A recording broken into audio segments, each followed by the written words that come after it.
जय हिंद मेरे भावी शिक्षक साथियों, तो कैसे हैं? चलिए, आशा करता हूं कि अच्छे होंगे, जहाँ होंगे एकदम मस्त होंगे, तंदुरुस्त होंगे। ये वीडियो जो है लास्ट में आ रहा है, अब बहुत ही इंपॉर्टेंट वीडियो है, ठीक ना। परिवार से रिलेटेड वीडियो है, उसके बाद जल्द से रिलेटेड लेकर के हम आएंगे, ओके। और ख़त्म, एकदम टेंशन मत लीजिएगा। हमने जितना प्रिपरेशन करवाया ना, वो मतलब कि अगर बढ़िया से देखे होंगे ना, तो हम करें ना कि एकदम गर्दा। अब देखिए, जो त्रुटि मेरा होता है, उस त्रुटि को हम कमेंट बॉक्स में ज़रूर हम क्या करते हैं, आप लोग याद दिलवाते हैं, तो कमेंट बॉक्स में हम उसको क्या करते हैं, सुधिया देते हैं। इसलिए आप लोग से मेरा हाथ जोड़कर नम्र निवेदन है कि एक बार कमेंट बॉक्स में जाकर के उस सुधियाए हुए चीज़ को देख सकते हैं। गलत चीज़ का हम भी नहीं, मान लीजिए कि हो जाता है गलती, क्या कीजिएगा, ठीक है ना। आइए देखते हैं, फर्स्ट क्वेश्चन आपके समक्ष है कि खेत में काम करने वाले गेहूं धोरू द्वारा बैंक से फाइनेंस कराकर गांव में आटे की चक्की लगाना परिचायक है। एक व्यक्ति है जो कि धोरू है, जो कि खेत में काम करने वाले हैं, धोंडू व्यक्ति है। इनका ये फाइनेंस करा करके क्या किए, बैंक से ये गांव में आटा चक्की के मशीन खोले। तो बताइए ये किस चीज का मतलब कि प्रतीक है? तो जानते हैं, ये आधुनिकता का प्रतीक है। आधुनिकता मतलब कि लोग मॉडर्न युग में जी रहा है, तो पैसा फाइनेंस करवा करके और क्या किया, चक्की लगाना, या मान लीजिए कि धन कुटनी का मशीन लगाना है ना, अपना खुद का व्यवसाय खोलना, ओके। ये सब आधुनिकता का परिचायक है, ओके। परिवार और समाज में सबका छूना एक जैसा नहीं होता है। इस कथन का तात्पर्य क्या है? लैंगिक भेदभाव, यौन शोषण, घरेलू हिंसा उपयुक्त विषयता, ये हो जाएगा यौन शोषण। यौन शोषण मतलब परिवार और समाज में सबको छूना एक जैसा नहीं है। इस कथन का तात्पर्य आपका क्या है? यौन शोषण है, ठीक ना। क्या है? यौन शोषण, ओके।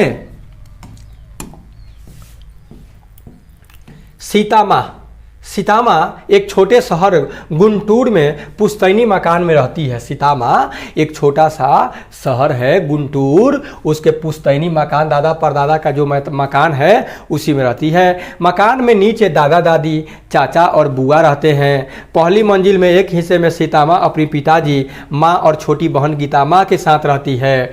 दूसरे हिस्से में ताऊ जी और उसके तीनों बच्चे रहते हैं। यह कैसा परिवार है भैया? तो यह संयुक्त परिवार है। ये क्या है? संयुक्त परिवार है, ओके। इसमें सब परिवार पूरा कई सदस्य मिले हुए हैं, तो संयुक्त परिवार हो जाएंगे, है ना। तारा अपनी अम्मा यानी मीनाक्षी और नाना के साथ चेन्नई में रहती है, तो वह रहती है, किंतु तारा को अम्मा को गोद लिया है। यह गोद लेने का अर्थ क्या है? इस गोद लेने का अर्थ क्या होता है? तो कौन हो जाएंगे जी? दत्तक संतान हो जाएगा। ये दत्तक संतान का कितना बार चर्चा चला था कि रानी लक्ष्मीबाई के दत्तक संतान जो था, जिसके कारण डलहौजी क्या हुआ कि बैठने के लिए, मतलब गद्दी पर बैठने से मना कर दिया, नया नियम लगा के, जिसको हड़प नीति कहा गया, ठीक ना। तो क्या कहेंगे? दत्तक पुत्र कहेंगे। जिसको गोद लिया जाता है वो दत्तक पुत्र कहलाता है। बम्बई में तोताराम के पिता और चाचा कमाते हैं। बम्बई में तोताराम के जो पिताजी हैं और चाचा जी हैं कमाते हैं, जिनकी संतान गांव में रहते हैं और गांव में पैसा भेजते हैं, ऐसा लोग प्राय कहलाते हैं। क्या कहलाते हैं? तब ऐसे लोग जो प्रदेश में रहते हैं, तब प्रदेश में रहने वाले प्रवासी कहलाते हैं। क्या कहलाते हैं? प्रदेश में रहने वाले लोग प्रवासी कहलाते हैं। और उसके बाद पर्व त्योहार ब्याह शादी में आते हैं, और नहीं तो घर पे पैसा वैसा अपना भेजते रहते हैं। स्वास्थ्य विभाग, जिसको अस्पताल कहते हैं, द्वारा जारी बच्चों के जन्म प्रमाण पत्र में निम्नलिखित जानकारी नहीं दी गई होती है। क्या नहीं रहता? जन्म का समय एकदम रहता है भाई कि हाँ कितने बजे जन्म हुआ है। जन्म का दिनांक रहता है कि हाँ भाई किस तारीख को जन्म हुआ है। माता पिता की जाति भैया इसमें नहीं रहता है कि माता पिता की जाति क्या है, ओके। बाल विवाह की आयु मानी जाती है। लड़की लड़के की आयु क्रमशः कितना होगा? तो बाल विवाह कहेंगे 19 वर्ष और 21 वर्ष। बाल विवाह की आयु मानी जाती है। लड़की लड़के की आयु क्रमशः 19 वर्ष 21 वर्ष, 19 वर्ष 21 वर्ष, है ना।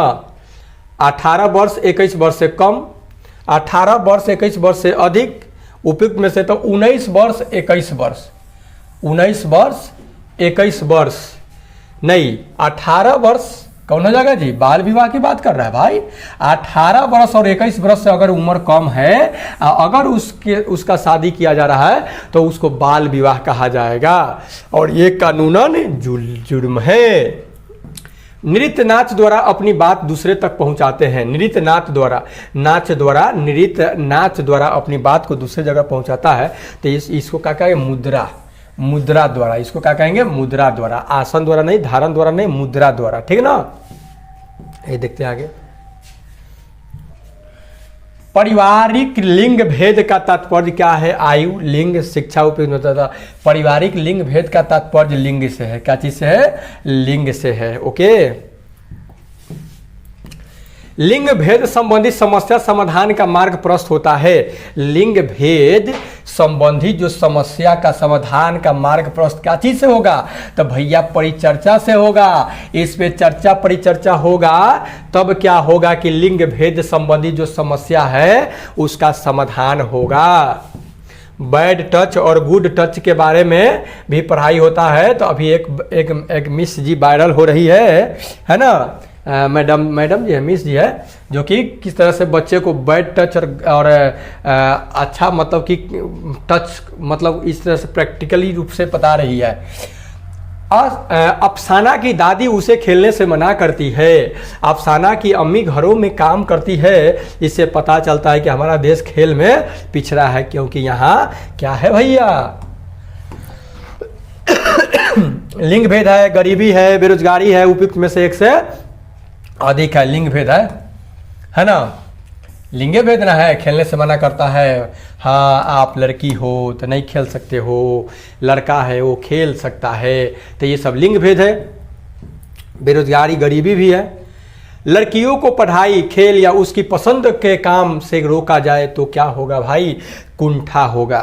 क्या होगा जी? कुंठा होगा। कुंठित होकर के रह जाएगी बेचारी, है ना? लेकिन ऐसा अब तो नहीं कर रहा है लोग। सभी को फ्री है, सब कोई अपना ज़िंदगी जी सकता है। जो मन करे सो पहने, जो मन करे सो खाए, है ना? शिक्षा का प्रचार प्रसार जैसे जैसे होगा सारा समस्या का समाधान हो जाएगा। खेल में पहचान बनाने वाली महिलाओं के नाम लड़कों की अपेक्षा कम चर्चित होते हैं, जिसका कारण क्या है? तो बस वही बात, लैंगिक भेदभाव हो जाएगा। प्रयोजकों की कमी, विज्ञापन का अभाव, है ना? विज्ञापन ही नहीं करना चाहता सब, उपयुक्त में से एक से अधिक हो जाएगा। Option number 4 it is right answer हो जाएगा। ठीक है ना? निम्नलिखित में कौन सा युग में सुमेलित है? जीव, उनके चलन का ढंग, जीव और उनके चलने का ढंग। कौआ, पंख वाले, कौन सुमेलित युग में सुमेलित है? कौआ, पंख वाले, सांप, पूंछ वाले, पक्षी रेंगने वाले, कुत्ता उड़ने वाले, है ना? बाजी कुत्ता उड़ता है क्या? केवल एक सही हो जाएगा, क्योंकि कौआ जो है पाँख वाला होता है, सांप पूंछ वाला नहीं है, पक्षी रेंगने वाला, कुत्ता उड़ने वाला नहीं है भाई। पक्षी रेंगने वाला नहीं है, कुत्ता पक्षी उड़ने वाला है, सांप रेंगने वाला है। ठीक ना? और कौआ पंख वाला है। तो ऑप्शन नंबर ए मतलब केवल एक सही हो जाएगा आपका। ठीक ना? अधिकांश स्तनधारी अपने बच्चों को पहचानते हैं स्पर्श से, गंध से। जानते हैं? गंध से पहचानता है। अधिकांश जो स्तनधारी है मैमल्स, ये सब क्या करता है कि गंध से अपने बच्चे को पहचान लेता है। चींटियां अपनी साथी चींटी को पहचान लेती है सूंघ कर, देख कर, सुन कर, तो सूंघ करके। क्या? सूंघ करके। आप लोग जरा कमेंट में बताइएगा कि यह कौन सा रसायन छोड़ता है। बहुत पहले बता चुके हैं कौन सा रसायन छोड़ता है जिसको सूंघ करके चींटियां एक दूसरे के पीछे जाती है। मच्छर मनुष्य के शरीर को पहचान लेता है, तो यह भी गंध से पहचानता है। मच्छर भी काथी से पहचानता है? गंध से पहचानता है। जहाँ मनुष्य होता है वहाँ ये कहाँ से न कहाँ से चल जाता है, तो कहाँ से आएगा? गंध, मनुष्य के शरीर के गंध से चल जाता है। मधुमक्खी के अंडे देने का मौसम सबसे अच्छा माना जाता है। मधुमक्खियाँ अंडा कब देती है? तो बसंत ऋतु में देती है। अक्टूबर से दिसंबर के माह में क्या करती है? मधुमक्खियाँ अपना अंडा देती है। उस समय देखिए पूरा एकदम हरा भरा, अक्टूबर दिसंबर में तो हो ही जाता है, दिसंबर में, नवंबर से ही। निम्नलिखित में से किस जानवर में श्रम विभाजन स्पष्ट पाया गया है? कुत्ता में, चींटी में, मक्खी में, उपयुक्त में से एक से अधिक। किसमें श्रम विभाजन का स्पष्ट, निम्नलिखित में से किस जानवर में श्रम विभाजन स्पष्ट पाया गया है? कुत्ता में, बिल्ली में, चींटी में, मक्खी में, उपयुक्त में से एक से अधिक। आप लोग इसका जवाब दीजिएगा तो थोड़ा सस्पिशन टाइप के लग रहा है क्या? तो जंतुओं की आंखें चमकती है भाई, क्या कारण है? तो जानते हैं क्या कारण है? किस कारण से जंतुओं की आंखें चमकती है? तो ये है टेपिटम ल्यूसिडम। टेपिटम ल्यूसीडम के कारण जंतुओं की आंखें चमकती है। टेपिटम ल्यूसीडम के कारण जंतुओं की आंखें चमकती है। ओके, निम्नलिखित में से कौन सा जीव मनुष्य से 4 गुना ज्यादा दूरी तक देखता है? चील, बाज, गीद। उपयुक्त में से एक से अधिक। चील भी देखता है, बाज भी, गीद भी। ये सब क्या होता है कि मनुष्य से 4 गुना ज्यादा देखता है। 3 महीने के हाथी का वजन लगभग कितना होता है जी? 3 महीने जानते हैं 200 किलोग्राम होता है। 3 महीना के हाथी का जो बच्चा होता है मात्र 3 महीना का होता है और 2 क्विंटल के होता है। कितने क्विंटल का? 2 क्विंटल का, यानी 200 केजी का। नाग गुम्फन नामक लोक डिजाइन का संबंध किस चित्र से है? तो भित्ति चित्र से है। कथी से है? भित्ति पर बनाया जाने वाला चित्र है नाग गुम्फन। नाग गुम्फन। ओके, अगला है कालबेलिया। कालबेलिया जो नृत्य है यह किस राज्य में ज्यादा प्रचलित है? कालबेलिया राजस्थान में ज्यादा प्रचलित है। किस राज्य में? राजस्थान में आपका सबसे ज्यादा प्रचलित कालबेलिया नृत्य है। ओके, खरगोश और कछुए की चर्चित कहानी किस ग्रंथ से लिया गया है? खरगोश और कछुए की जो चर्चित कहानी है वो पंचतंत्र से लिया गया है। पंचतंत्र के लेखक कौन है? विष्णु शर्मा है। नहीं जी। मकड़ी अपना जाल बनाती है डैश जैसे अस्त्राव से। कैसा अस्त्राव से? तो प्रोटीन्स जैसे अस्त्राव से क्या करते हैं कि मकड़ी अपना जाल बनाती है। शंकर बहुत खुश था कि उसके घर के आंगन में बिल्ली ने 4 बच्चे दिए। इस प्रकार बिल्ली कौन सा जानवर है भाई? तब बिल्ली जो स्तनधारी है। बिल्ली स्तनधारी है। भारत का राष्ट्रीय जलीय जीव घोषित है। भारत का राष्ट्रीय जलीय जीव घोषित कौन है भाई? तो ये डॉल्फिन है। डॉल्फिन बहुत चतुर जलीय जीव है। डॉल्फिन ये आपका जलीय जीव है। कस्तूरी मृग का शिकार उसके धानी की खूबसूरत चीज के लिए किया जाता है, जिसे कहते हैं, क्या कहते हैं जी? इसको कहते हैं मार्सुपियन। क्या कहते हैं जी? मार्सुपियन कहते हैं। जो उसके नाभि में रहता है, जो कस्तूरी मृग होता है तो मार्सुपियन होता है, जो बहुत ही सुगंधित होता है और उसी की चाह में पूरे जंगल में भटकती रहती है, जबकि उसके उसी के अंदर होता है। तो उस पर तो बहुत सारी बातें हैं। निम्नलिखित में से कौन सा जीव हमसे 6 गुना बेहतर देख सकता है? कुत्ता, चित्ता, बाघ। तो बाघ जो है हमसे 6 गुना ज़्यादा देख सकता है। चित्ता को भी तो दिखाई देता है, रात रात में देखता है। प्रोजेक्ट टाइगर भारत में किस वर्ष प्रारंभ किया गया था? 1973 ईस्वी में। अप्रैल, देखिए महीना का भी दे दिया, 1 अप्रैल 1973 ईस्वी को आपका प्रोजेक्ट टाइगर शुरू किया गया था। प्रोजेक्ट टाइगर भारत में कब शुरू किया गया था? 1 अप्रैल 1973 ईस्वी को। ओके, तुमने मेरी दौड़ देखी है? मेरे पैरों में जब लोहे की नाल ठोकते हैं तो जान निकल जाती है। यह किस जानवर का दर्दनाक बयान है? तो यह दर्दनाक किसका है? यह है घोड़ा का है, लेकिन जान नहीं निकलता है जी, जान नहीं निकलता है। उस तरह से स्ट्रक्चर ही रहता है घोड़ा के पैरों का। घोड़ा, ठीक ना। सांप अपना केचुल, सांप अपना जो केचुल जो होता है कितने महीने के अवधि में बदलता है? वो तेरी के सांप अपना जो तो सांप अपना केचुल जो होता है ना, क्योंकि सांप तो एक प्रकार के नहीं, कई प्रकार के हैं। तो 1 माह, 2 माह, 3 माह उपयुक्त में से 1 से अधिक भी हो सकता है। ओके, कौन सी पक्षी अपना गर्दन 360 डिग्री घुमाता था? कौन घुमाता है जी? उल्लू। उल्लू जो होता है एकदम 360 डिग्री तक अपना क्या करता है कि झट देना घुमा लेता है। नहीं, 360 डिग्री घुमा लेता है, झट देना अपना मुड़ी घुमाने वाला जो आपका पक्षी है वो मैना है। कौन है? मैना। झट देना अपना ऐसी मुड़ी इधर उधर कर लेगी, और क्योंकि उसका जो है पुतली उतली हिलता उलता नहीं ना है। आइए देखते हैं आगे। ओके, प्रतिकूल मौसम में पक्षी अनुकूल मौसमी क्षेत्रों में जाने की परिघटना कहलाती है। तो क्या कहलाती है? उसको प्रवास कहते हैं। तब ना प्रवासी पक्षी आता है सब जहीं तहीं। अब देखिएगा बसंत ऋतु आएगा तो कितने सुंदर सुंदर पक्षी दिखाई आपको देगा। पेड़ पौधों की उम्र ज्ञात की जाती है क्या करके? उसके वलय को गिन करके, उसके कटे तन्ने के गोल घेरे को गिन करके क्या किया जाता है कि पता कर लिया जाता है कि हाँ यह कितना साल का पेड़ है। है ना। इस तरह से जो लट्ठा होगा, तो ये जो लट्ठा आपका होगा, तो इस लट्ठा को गिन करके आराम से पता कर लेता है लोग कि ये कितने साल का है, ठीक ना, कितने साल का है। तो लट्ठे को, रिंग को गिन करके पता किया जाता है, ठीक है। जगदीश चंद्र बोस ने पेड़ों की आयु ज्ञात करने के लिए किस यंत्र का आविष्कार किए थे? तो क्रेस्कोग्राफ का उपयोग किए थे। किसका? क्रेस्कोग्राफ के उपयोग से ये जगदीश चंद्र बोस जो थे पेड़ की आयु पता करने वाला यंत्र बनाए थे, क्रेस्कोग्राफ। निम्नलिखित में से किस राज्य में फूलों की घाटी दर्शनीय स्थल है? तो उत्तरांचल में, यानी उत्तराखंड में जो है फूलों की घाटी है। मधुबनी पेंटिंग का संबंध किस राज्य से है? मधुबनी पेंटिंग का संबंध जो है आपका वो बिहार के मिथिला से है ना, मधुबनी से है। तो मधुबनी पेंटिंग बिहार राज्य में है, फेमस है, विश्व में परचम फहरा रहा है। फूलों की खेती डैश कहलाती है? Pisciculture, floriculture, floriculture. पुष्पों की खेती, फूलों की खेती फ्लोरिकल्चर कहलाती है। ओके, आइए देखते हैं आगे। तो आपको पता है मछली उत्पादन से है ना जी, और सेरीकल्चर क्या चीज़ से है? सेरीकल्चर मधुमक्खी पालन से। आप लोग बताइएगा पिसिकल्चर सेरीकल्चर में दोनों को बराबर दे करके। ओके।